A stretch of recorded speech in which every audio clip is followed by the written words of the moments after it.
Hi అందరికీ, ఎలా ఉన్నారు? బాగున్నారా? ఈరోజు అయితే గోంగూర పులుసుతో మీ ముందుకు వచ్చేస్తున్నానండి. ఇదైతే పాతకాలపు వంట, అంటే అందరికీ వచ్చే ఉండొచ్చు, కానీ నేను ఈ విధంగా చేస్తున్నాను. మీరు కూడా చేయండి, చాలా బాగుంటుంది వేడి వేడి అన్నంలోకి.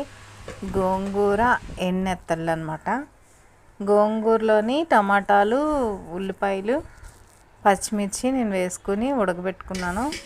బాగా మెత్తగా ఉడకాలన్నమాట. అంటే నేను మిక్సీలో వేసుకోవట్లేదు, పప్పు రుబ్బుతోనే దాన్ని మెదపాలనుకుంటున్నాను కాబట్టి బాగా మెత్తగా మనం ఉడకబెట్టుకోవాలి. తర్వాత ఎన్నెత్తళ్ళు మనం ఆయిల్లో ఫ్రై చేసుకోవాలి.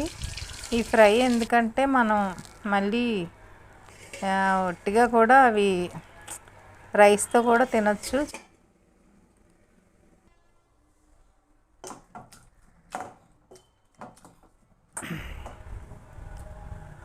గోంగూర బాగా మెత్తగా ఉడికిపోయిందండి. ఇప్పుడు మనం పోపు పెట్టేసుకుందాం. ఏవైతే నెత్తళ్ళు వేపామో ఆ ఆయిల్ అయితే చాలా కమ్మగా ఉంటుంది పులుసు. అంటే అన్నీ తినలేని వాళ్ళు అయితే వేరే ఆయిల్ వేసుకోవచ్చు.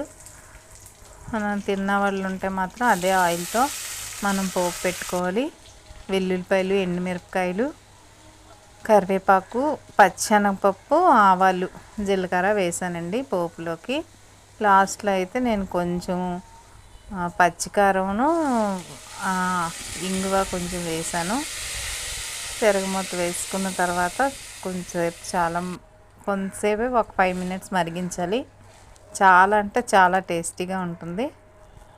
మీరు కూడా ట్రై చేయండి. Thank you for watching.